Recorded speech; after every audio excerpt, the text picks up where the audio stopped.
So let's start with flour, plain old wheat flour. It's in everything, so it's got to be good for you, right? Flour is loaded with lectins.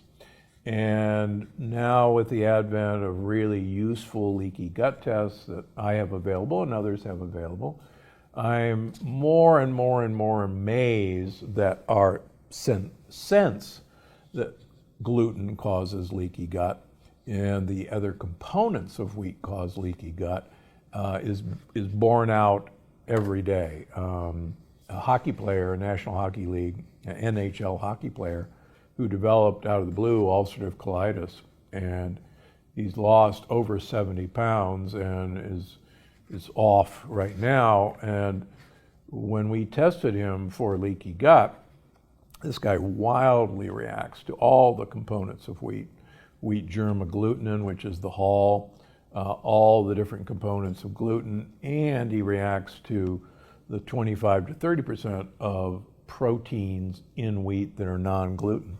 And he just lights it up. And the good news is, I just talked to him actually yesterday, he is now making actually a dramatic recovery after we took these things away from him. It's so much so that he's going to spend the summer actually teaching hockey in Canada between seasons. And we're hopeful that he's going to make a full recovery for next year's season. So it's not the good stuff like you and I used to know. So it's pretty rare to come across a dessert recipe without some kind of flour in it. So what can you do? Just, well, I'm not going to do that anymore? Well, frankly, it depends on what you're cooking. So let me give you a few tips. My recipe developer, Kate, and I, for the last 3 years, I think more than 3 years now, have been figuring our way around this arena. We have a lot of wonderful recipes in our various cookbooks and books. We have a lot of people who have taken the lectin-free lifestyle to heart, and I'll mention those as we go along. And there's actually a lot of products out there that didn't even exist 3 years ago when the Plant Paradox started. So for cookies, the best combination is almond flour and coconut flour, plus a little xanthan gum for structure. Now, if you do without the xanthan gum, you'll get a drier, more crumbly cookie, and quite frankly, a lot of people like a drier, crumbly cookie. So the fun stuff is, these are becoming easier and easier to find, even in most supermarkets. You don't necessarily have to go to a specialty store anymore. You don't necessarily have to go on Amazon or Thrive Market, but these things are getting more and more available. Now for cakes, almond flour and coconut flour make a really nice, dense cake, like for instance, like our olive oil cake.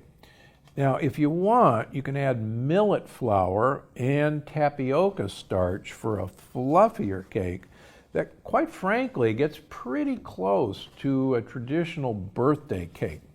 And again, it's really kind of fun to see, if you're after a single layer cake, a pancake, like our olive oil cake, then almond flour and coconut flour is really going to make a really nice dense cake. Now, how about for pie? Well, almond flour and tapioca starch actually do make a nice flaky crust. It'll likely be a little more delicate than a traditional pie crust, but the flavor is actually fantastic. And it's kind of fun to fool family and friends, and they go, oh, this is a really great pie crust, what's in it? And then you tell them, they go, what? Now, there's always alternatives to almond flour for those that are allergic. And there's now a number of flours that I've experimented with, that Kate's experimented with. Certainly, they're harder to find, but think about hazelnut flour. It's getting more and more available. If you have a nut allergy, tiger nuts are not nuts, even though the word sounds like a nut. They're actually a tuber. You can find tiger nut flour. I think it's great to work with. Green banana flour is available. There's a lot of things to like about green banana flour, but it's still one of the harder flours to find. But look around. I particularly like chestnut flour. There's a lot of chestnut flour recipes that are used in Italy. You can usually do a 1-to-1 swap with chestnut flour for almond flour. Again, it's a little harder to find. Some Chinese groceries have them, some Italian groceries, particularly traditional Italian groceries. That's where I get mine.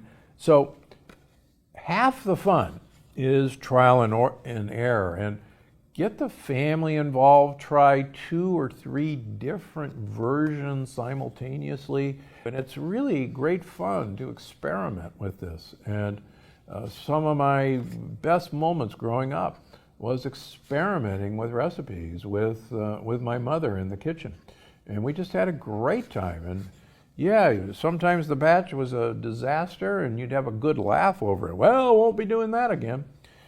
So you can also do some fun stuff to make a crumb-style crust with dried figs and pulse nuts.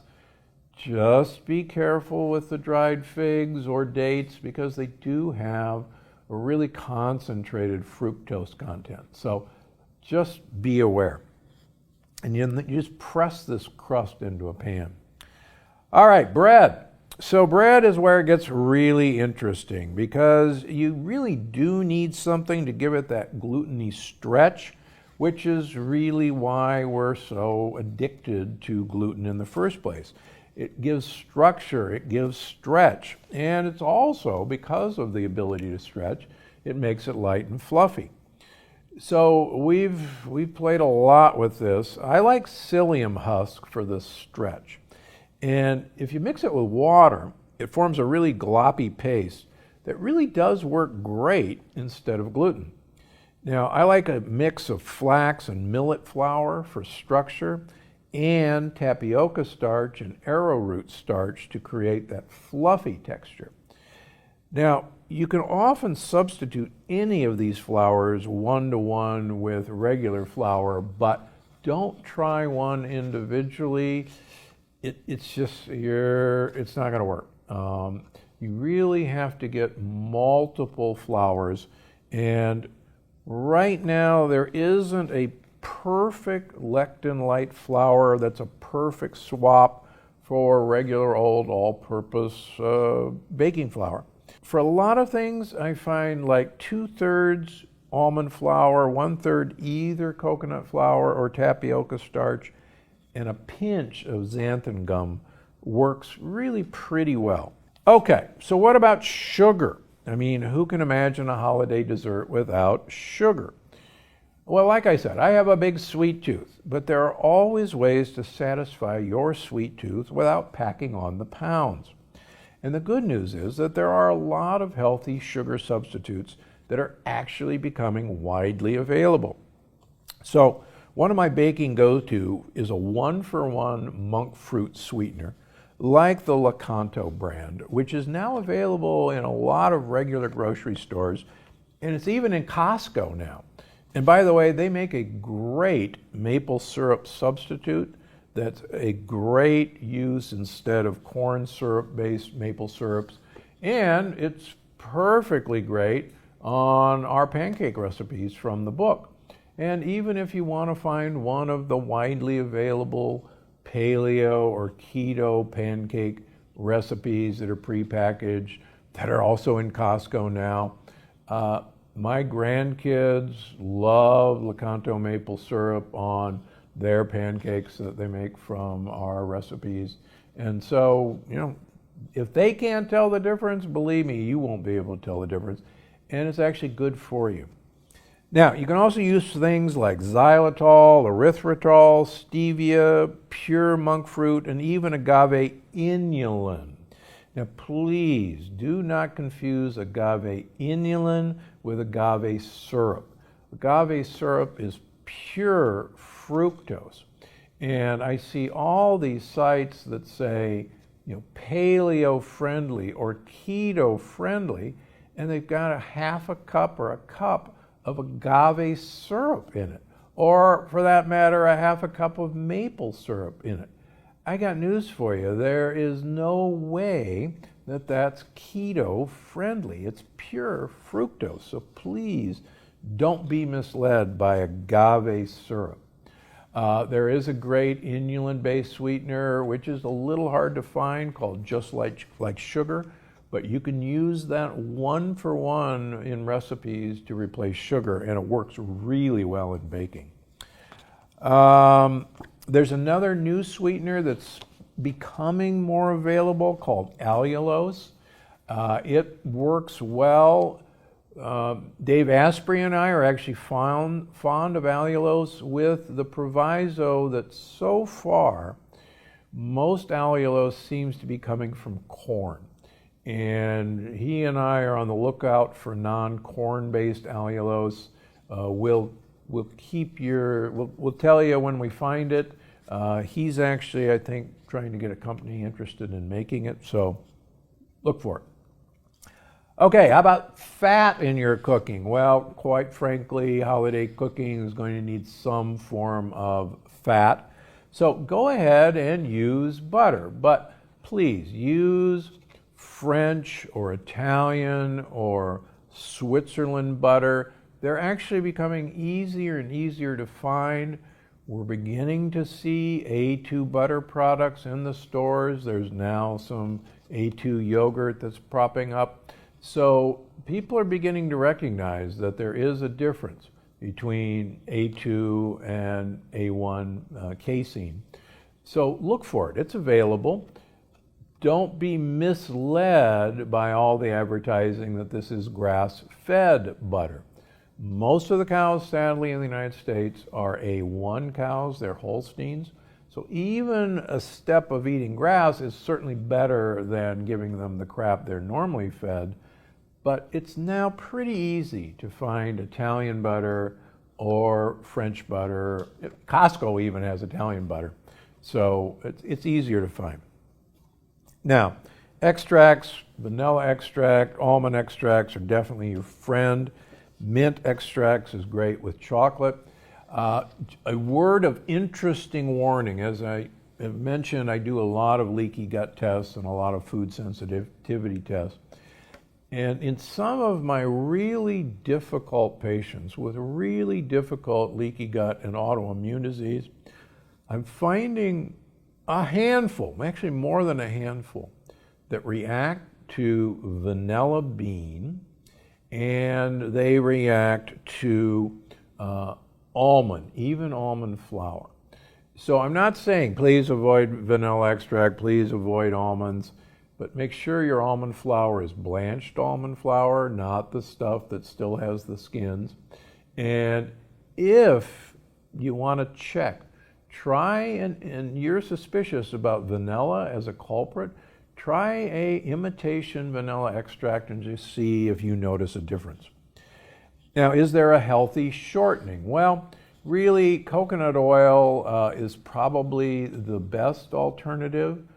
If you can find red palm oil, which is made from the palm fruit, rather than palm oil, which is made from the kernel, red palm oil actually has tremendous amounts of polyphenols, and it's full of tocotrienols, the really important component of vitamin E.